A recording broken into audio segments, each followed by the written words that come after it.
What kinds of assets can you reposition to an IUL? By the end of this video episode, you will understand why you can reposition underperforming or non-performing assets to increase liquidity, safety, the rate of return, and the tax benefits on a lot of your assets.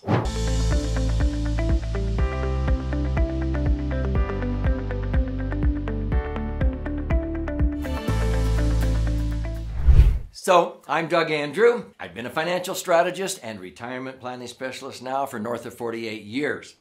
You probably understand, if you've watched any other educational episodes, that one of my favorite vehicles to accumulate money tax-free and then be able to access the money tax-free, and when I finally die, whatever I leave behind blossoms, increases in value, and transfers tax-free, is a max-funded IUL, Indexed Universal Life Insurance policy. And so in this episode, I'm going to address a question that is asked oft times at my educational events that you ought to know the answer to before you meet with an IUL specialist. The question that is asked is, well, what kind of assets can I reposition, or what kind of money can I put into this? Is it only my IRA 401k money? Because maybe they watched an episode about people who have repositioned or done a strategic rollout out of IRAs and 401ks. And they go, well, golly, could I put money from the bank in here? Or I'm selling a rental property. Can I put some of that money in here? Absolutely. So let's go through and talk about the difference between a non-performing asset or a group of assets and underperforming assets, and the key elements of a prudent investment: liquidity, safety, rate of return, and tax benefits. Whenever people would come to me and they would get educated at one of my seminars or webinars or what have you, oftentimes they would go, oh, golly, something would resonate with them. And maybe they realized that their money in their IRAs and 401ks in the market was going to be subject to tax at some point in time, and they were not going to be in a lower tax bracket. Yeah, a lot of people come to that realization, and the sooner you do, the better off you're going to be. See, the main premise for putting money into IRAs and 401ks tax deferred is, oh, yeah, defer, and get a tax break on the seed money you're putting into these, the contributions, because later on, when you harvest your money, you'll be in a lower bracket. I've noticed that most people are not in lower brackets when they retire. If they accumulated any type of a respectable retirement nest egg, they're in as high or higher bracket as they've ever been in their life. And so they were going down the highway with one foot on the gas pedal and the other foot on the brake pedal. They didn't know they were doing it. They were putting money in a tax-deferred account and then actually killing their tax deductions along the way. That's the foot on the brake pedal, paying off their house, and later on the kids are gone. If you're a business owner, you don't have those deductions anymore. So you get rid of all these deductions, and even if you have a lower income in retirement, you're paying as much or more in taxes. And so a lot of people sort of wakes them up, and so they come and they go, Doug, I watched some of your educational videos, and I want to do a strategic rollout. Now, that's not a rollover. A rollover is like going from the frying pan to the fire, taking money out of a 401k portfolio and rolling it over to an IRA portfolio and continuing to defer until you're 72, and then taking out RMDs, required minimum distributions, thinking you're saving tax. And I can prove to you you're not doing that. When people finally wake up, they come and they go, Doug, I need an IUL policy to accommodate the money I want to roll out of an IRA or 401k. Great. And then in the process, sooner or later they go, well, wait a minute here. This IUL policy is going to knock the socks off of if I had left my money in an IRA or 401k. As far as liquidity, I have more liquidity. I have safety of principle. When the market goes down, I don't lose. When the market goes up, I get to benefit. Yeah, I earn better rates of return tax-free. I can earn rates of return averaging, between 6 to 10% tax-free. I'd have to be earning 15% in a tax-deferred IRA or 401k to net, 8, 9, 10%. And so they get it, and they love the tax-free benefits. So this is called the laser test. LASER is an acronym that stands for Liquid Asset Safely Earning Returns. So why are they repositioning their IRAs and 401ks over to a portfolio of laser funds, which a laser fund is a properly structured, maximum funded indexed universal life policy? Now, if this is already resonating with you, think of somebody you can share this episode with, okay? Or post a comment. But be sure when you meet with an IUL specialist that you understand some of these basic things. And so many times people would come and they wanted to reposition IRAs and 401ks to do what? Increase the liquidity of the money, the safety, the rate of return, and the tax benefits. And so it was a no-brainer. But then they would go, well, what if I have some money other places? I go, yeah. They had their blinders on. They were only looking at their IRAs and 401ks. So people would say, well, can I put other money in these? I'm going, absolutely. Because when you take it out of an IRA or 401k, a qualified plan, you're putting it into a non-qualified plan, so to speak. So you can put money from anywhere into an IUL policy. So this is where we start looking at people's non-performing or underperforming assets. So what are those?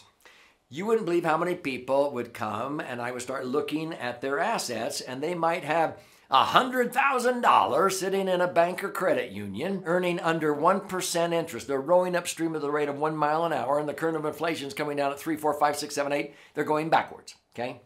And I go, what is that money earmarked for? I remember one woman had about $1 million in the bank.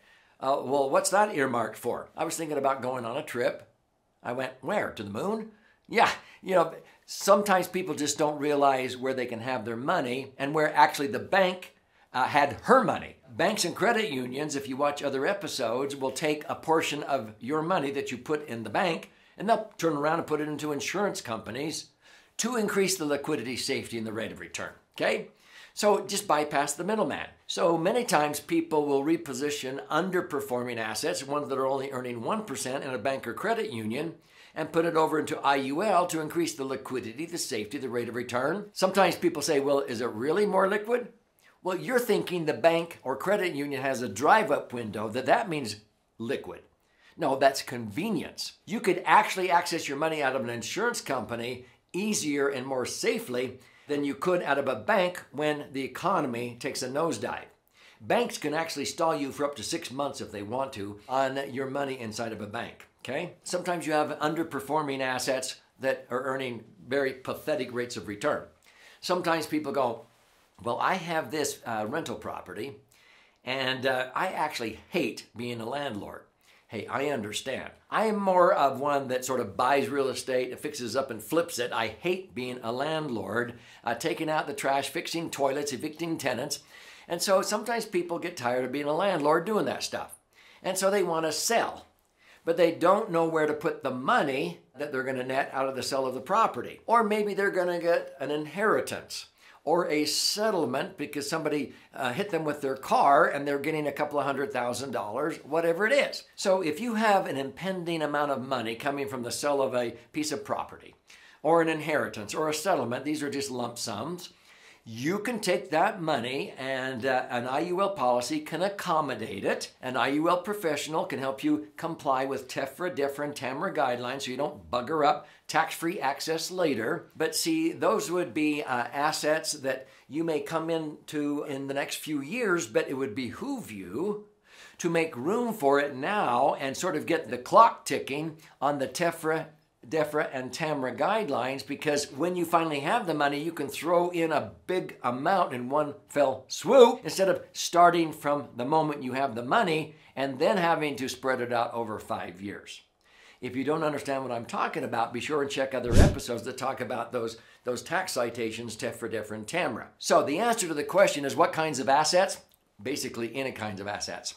Underperforming, in other words, you're trying to increase the liquidity, the safety, the rate of return, and the tax benefits. Maybe you want to get your money out of the volatile stock market and put it into indexed universal life because you don't want to lose when the market goes down, which you will not lose during market downturns due to that crash in IUL, but you will participate when it goes up. So a lot of people reposition money because they want to get it out of the volatile market. They want to create more predictable cash flow, income, rates of return. Some want to get the taxes over and done with and convert to tax-free sooner than later. Others will use IUL to make sure that they have more liquidity in the event of a real crisis in this country. So the point is this: It doesn't matter whether it's an inheritance, a lump sum, a settlement, proceeds from the sale of property, or money sitting in a bank, or money in IRAs and 401ks. If you want to optimize assets, a properly trained IUL specialist will look at your assets and basically ask you if you're happy with the rate of return, the safety, the liquidity on where your money is, and anything that you think you want to increase liquidity, safety, rate of return, and the tax benefits on.